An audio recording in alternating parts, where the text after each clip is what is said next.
say 2025 data no a eba no ekire se ekosro pa na hadwene se nipa wo kwa aba o kwa aba wo akra na busuafo na abekọ na wo ma na nkwanhia besi yatete bebre. In fact, January to December 2024 we had 13,489 road traffic crashes. Now we show more 2024 2,494 deaths. Nipa wu ye nko awu omu prepare over 15,000 cars ya epempim mu etwe ho no about 20,900 and a course 2025 Jeff graphic online a present ewo a wo say 2024 data no eda ho 13,489 road traffic crashes are buy. Now over 2025 for the no aba year no nyina kra we nye up to December. This is just up to August. Na ohwa asefem cars ehyiemu ahwe wo no in 2025 as reported on September 2025 January to August no nkoano we had about 10,957 one mo epreprai pa na breakdown no any 9,626 road traffic air crashes and na yenyaye about 1,937 deaths nipa ewu nkoa apema hankron ebia sanson and then injuries over 10,000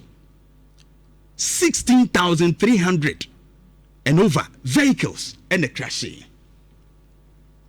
just January to August last year. Yeah. Now, ade many say ohwe data no 6,647 private vehicles, private cars no, and 5,515 commercial vehicles no, and then ohwa so we private vehicle if your commercial vehicle if you are ade ba ko so pa ekuye pa motorbike no nesa pragia no very very very dangerous. Na me hwe private car no asem no a enkofu bebre wo kromu a omutwi private car no a ne wo fa bi a kire ni twi ni papa bi a kire ni twi oni license but obedru kwa mu de green ahye book ni mu de ama police ni na waje no watwam. So your law enforcement no very weak. Na ade ba ko a ekoso sa no ma nyina no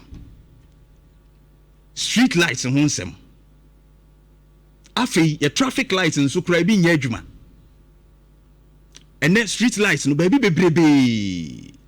na ene mema adwempa aka ho asem abobo baabi enura najo ye ma ne konante ye na street lights ekroma ye sum bra Facebook in Nhyira 104.5 come and look at this adwempa be chance be radio Facebook we ye Kumasi o we ye nra enche enra ya behwe this is Kumasi eti Dr. Frank Amwakohene regional minister una MCs no ne DCs no nyina hye wase enkane ya na yete se bi bai bebrebe gum ene asante mamponse omabo street lights no free mampon krom ede aba be piempra wo hwediem junction ede ba nintin ede awuram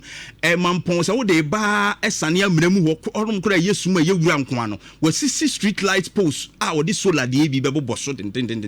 a wasisi a wabobo bi de ba ko isu wo beduru hwediem junction very long distance ba wabobo ade akọ MC Yakubu honorable asante mampon wa yade odi afa wura mu ho nyina edeba but we nya wura we ye Kumasi okrom ni adwempa aha ye he yes aha ye he si ana ye fiti be quite runabout to Sofulai in fact Sofulai overhead no ho no nyina ye darkness Sofulai overhead no fiti patase kopma abrepo fiti be quite runabout ekopim Sofulai main station one more faka ni ade no wo nyina ye sum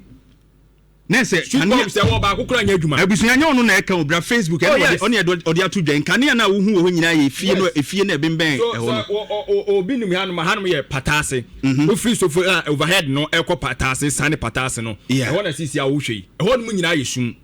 Jeff call no so de dodo na to so dada so na ko yimaye ɛhɔ nyinaa yɛ sum eti ha yɛ patase yes patase so the other ones no ɛhe ne he biem na afae then also on the children's park here yeah ɛhɔ nom so ɛyɛ sum children's park hɔ yes yɛ ha yɛ ɛhɔ nso no manfoɔ yɛ no ma wɔ hɔ oh yes boys no abɔnefoɔ no bi kɔhyehyɛ hɔ paa yɛ eti ɛhɔ yɛ sum children's park baabi a yɛ sum no so yɛ baabi a sabio ɛhɔ ehu because wokɔ ɛyɛ sofolai overhead one ma make Kenya yɛ paa bi ma so paa gye nkurɔfoɔ nneɛma wɔ and in fact yɛ wɔ resident no voice wa so wobɛtumi akɔ o folder ni mu na wanya resident no so voice wɔ hɔ no ma yɛ no ɔmo kasa dia complain sɛ asankafo no bi kura nso so kyerɛ sɛ ɛyɛ ade ha wɔ mo because ebi wɔ no ma wokɔ na go so bi ate kakra bi a obi timi hwe obi phone na kyerɛ sɛ wɔde kɔ ti sofolai overhead no ɛhɔ no mu nyinaa yɛ sum sofolai overhead no yes ɛhɔ nyinaa yɛ sum sisam no ka sɛ street light ɛwɔ no baako mpo sei ɛnyɛ adwuma tie no a yɛ petrol hɔ nom traffic light yɛ me hu yɛ he deɛ no okay we ahanom ne yɛ about traffic light ne yɛ we KMA ɔma bobɔ ano Zuba oh yes na se KMA building na wo yi betimi Zuba na nkasa yes sa traffic light na wɔn nyɛ adwuma in fact ɛno a yɛ kɔ hɔ community ɛnyɛ adwuma Richard of KMA Zuba yes traffic light is from yes traffic light is one nyɛ adwuma na numpo to on phone mu awura ne office ɛnyɛ adwuma yes KMA boss mpatwan KMA chi yes traffic light ni nyɛ adwuma dabi o ɛnyɛ Zuba ɛnyɛ adwuma dabi this one dey ni say si sɛ wɔ akyire a wo so hunhu yɛ ebi wɔ akyire a obi mɛbɔ wa ma ne hunhu yɛ ba we dey ɔhwena no ɛnyɛ adwuma na akyire yɛ sɛ deɛ aka no nyina mu ahu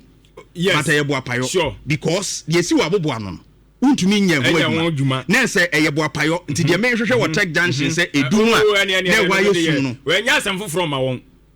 tech junction deɛ edum a ɛno ano no tech police station wɔ down hɔ no ɛno so edum a ɛno ano no down no mekɔgyina hɔ nyame nko anka tikreta bi bɛpem kaa ketewa bi obi anim deɛ wɔkɔ no deɛ ɔba dangerous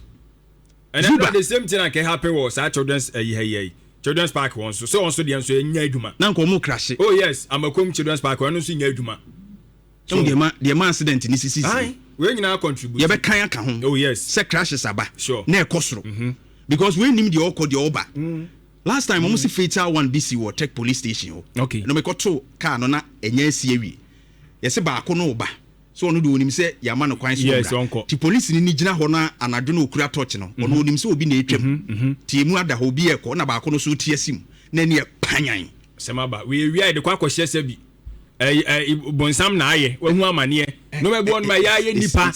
common sabi common sense be ka kire ye na wo enkire ye de ye no because enye na sa traffic light ye dundumo is serious enye se bia no ye adwuma na ene ye ko ye na akoye sei e ya de wo ho no mo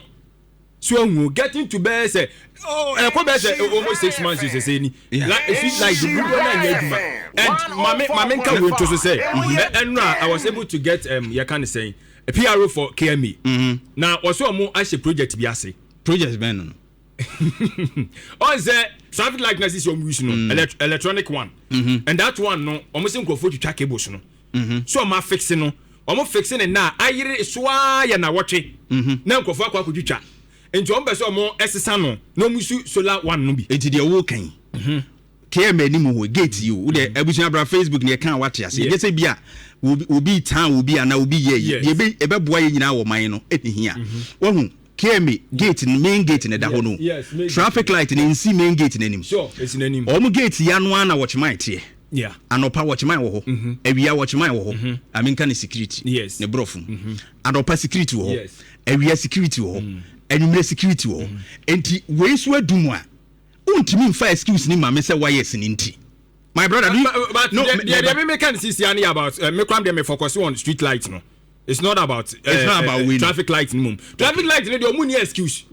I got traffic lights no dey. And the plan be for so laba. And no dey because na KMA so omu street light oh. You can say yes omu be. But I was say ye be ko yes oh procure ni ade ni akeka nkrata asem na keke yes so I ka brofo ndi akire ya na ya kope be bi di atena so ntimi dey street light no kwa na make ho asem because o share km abobo anu wonum kopem ahojo run about wa e ho so na sum ho pa and in fact wonum kra de na wudi akoso na nyasam ketwa this is serious ya problem mutantan so na bi mu kam Jeff me dibi asende o me dibi so asende o thank you very much Kofi Tunhofo of Ajenkwa FM bra me chiao na wasende we yama me na so we video now we from Kumasi ha to Ejoso. Okay. Jeff me the amount obe fro sisi na ebusu bra Facebook na be hwade. From Kumasi to Ejoso. In fact, kwa car lights no nko na be hu. Street lights na wo ho ni nyina adum. Enti se wo hia car bi na ne light na no edin a. De man ye dangerous no. Accident aye ka ho asem nyina ye sa de no.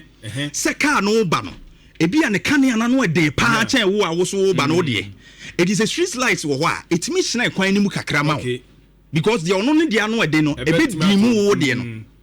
sa reflection no koso a ebe dumu wo de no it hu anim yie me 2020 April 18th e ma mi nya accident nyame na je mi na meti hei mi nya accident wo nsuta bonkuru kwan so amene mu amesane nyame na je mi that me vehicle Corolla Toyota Corolla e yam ye me ton scrap I fear they no nim you be this shit for real mom. Okay. Bra me call hospital na me send this say you man. And you try pictures. Unfortunately me nim say beba me trim man farmer. They na car na ye no mo be yi me man pon taxi drivers ni there a lot of them omunim. A lot of them nim. Because when they came they thought I was dead. Omunim say mawu. But me that time am driver no so anyina. Ne light na no edin but taxi driver no odi akiri ka chem se na yensuta MP no ne driver na e besna ko no ama me headlight na beche na ensuo so apete satan no be pre to me e wonsuta eto mo de ne V8 se na yi ne light na no edin eti edimu me de no sabre no so no maduru curve so street lights bia ni ho ekwan so esum tie to mani sa no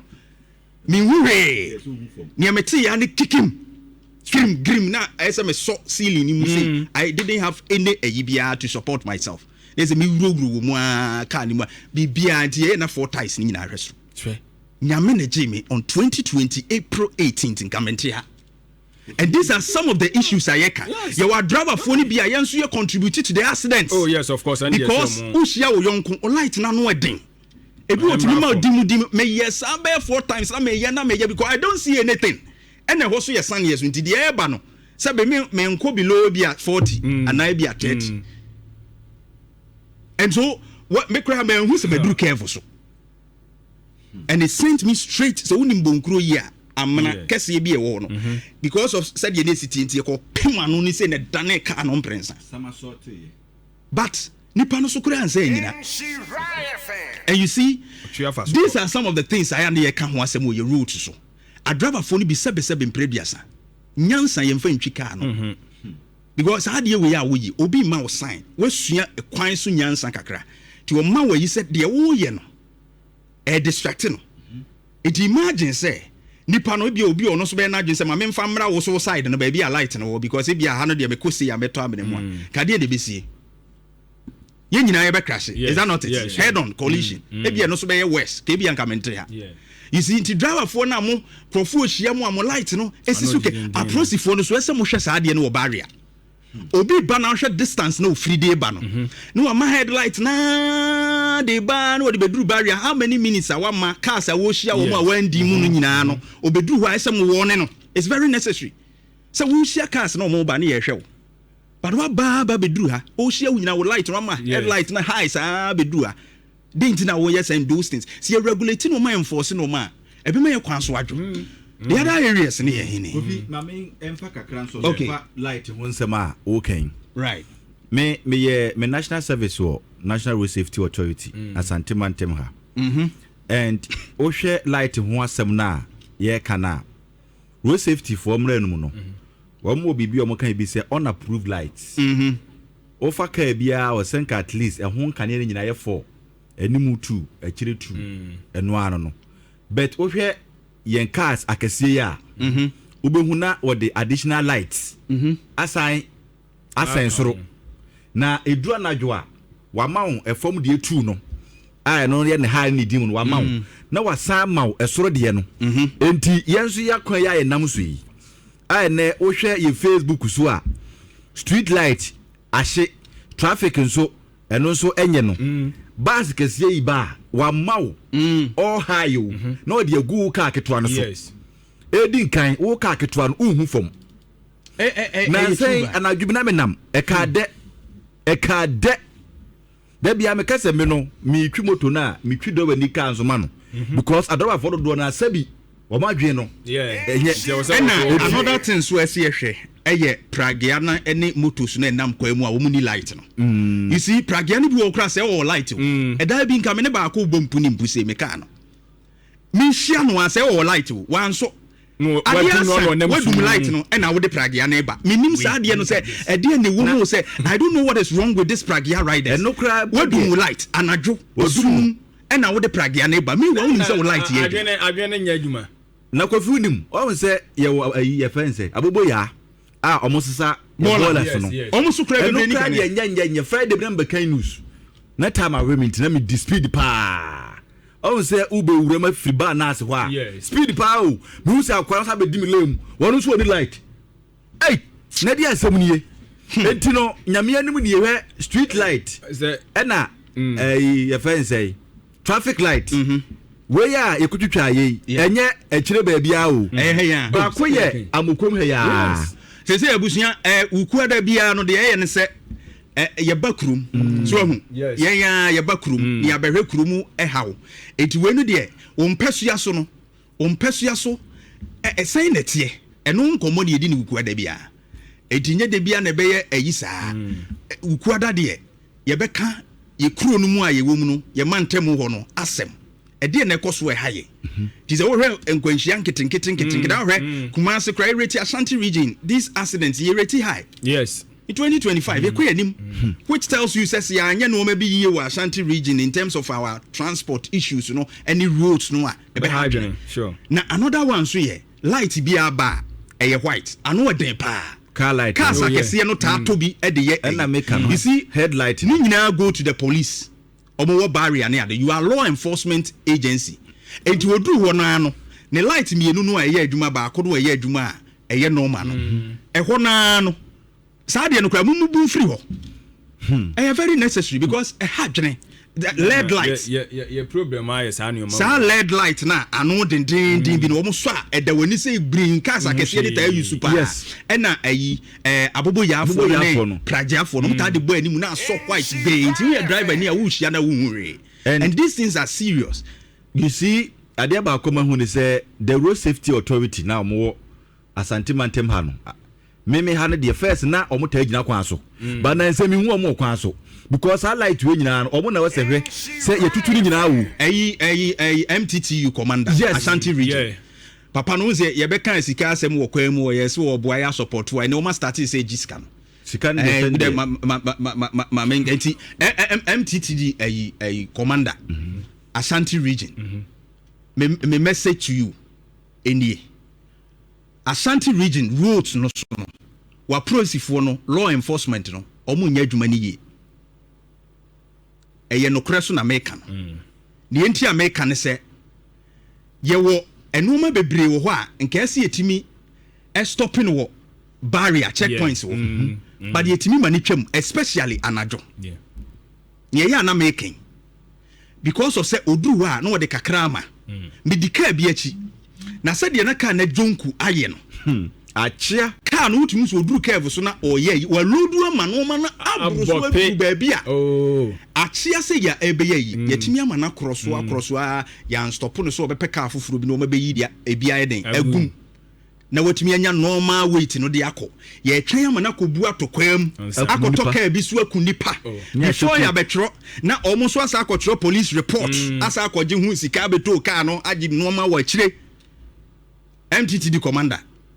we nyina hu hia light no a omu yusu a ano eden ekoso accident no ese yehwe pragiafo no mo ride anadwo a omu ni light no ese yehwe private cars me kan statistics ni kire wo ekona ni mpa kire wo say private cars ni bebrebe twikura omu ni license and we are aware ebi twikura so omu yam kwada enu ye omu koko private cars edu ho ani ama ne kwan ebi kura what DV mu nso ni license we know all these things ada ne ye ho saa so man yɛnhwɛ ne enforce law no ne bɛboa yɛn ɛno ne bɛma yɛtumi atu nkwanhyia no yɛntumi antu ase yɛkora bɛtumi ama na kɔfɛ paa but yɛntie wɔ mu a ɛkasa kakra street light issues no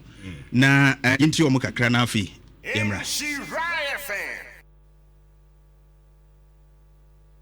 Obsini bia nye adwuma yɛpɔn anwummerɛ da ɛyɛ na ɛha yɛ pa because street bobs ni bia nye adwuma yɛpɔn anwummerɛ da yɛ 9:30 to 10 na wobɛpɔn na wokɔ fie kwan mu sum ɛmmoa patase main road na yɛsrɛ aban sɛ ɔmɛrɛ no ɔnyɛ ma na street light no ɛyɛ na ɛmmoa yɛ obi ka kyerɛ sɛ ha street light so a ɔboa ɛmɛ wɔ ha na me yit mo wa me organizer ebra ba say fitted so a on so we motus be pon na 7 and 6 so the street light here adwuma so wa kuku e do wa so me adwuma be ko dance the taxi could do central so I on no do ba because street light ni wonom e ho nyina asese free ho ko nyina we sim enti o mo taxi na o mutimi hwu mo phone anytime bia de ko me see by 2 times o me kam wahu enti no adehye ni bi na account nye nko na etia na yeka you see how the issue is Kofi emi ntwa wado street light nsem a yekan nyame anim nie wo fa mea bi a ebi wo ho but baby a ebi ni dooso na wo hwa a eya na mpempi na no yen timamfo no bi nso ne suban ka ho hwe the last time na me ne KMB Pierre ni di nkomo wo se kwadwo light no ye be hihye o enso kwa ban ba kotwa ahoma no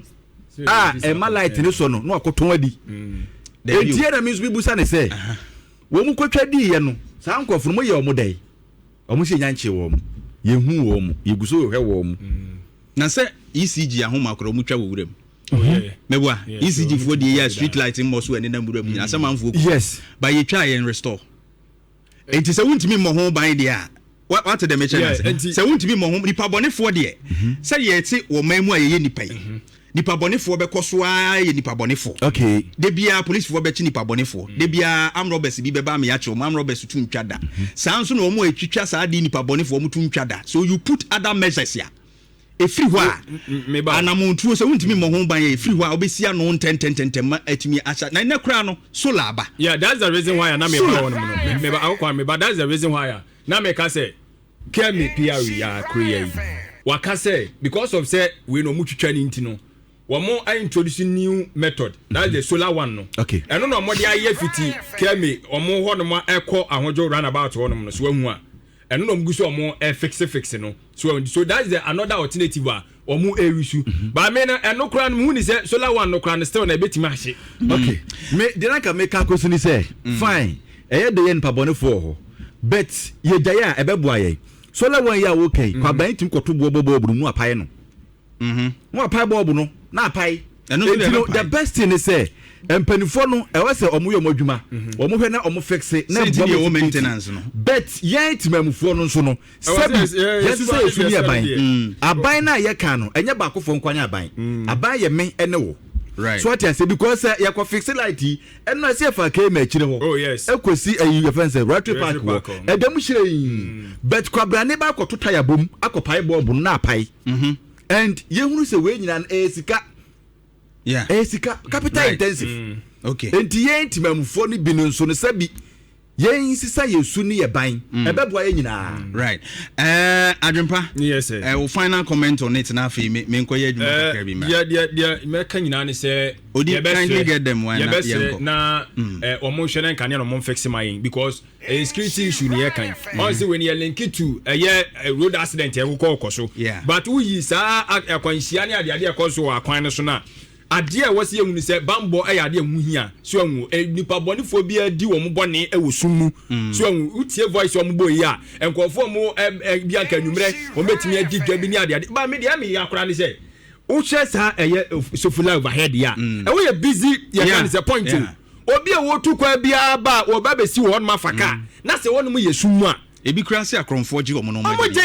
bebre so hu e serious eti e be sere say one no I think say e kwada so ase won mpanyifo hwe na animanim ya no won fix my yeni na entimi emoye we know say oba no eye kemi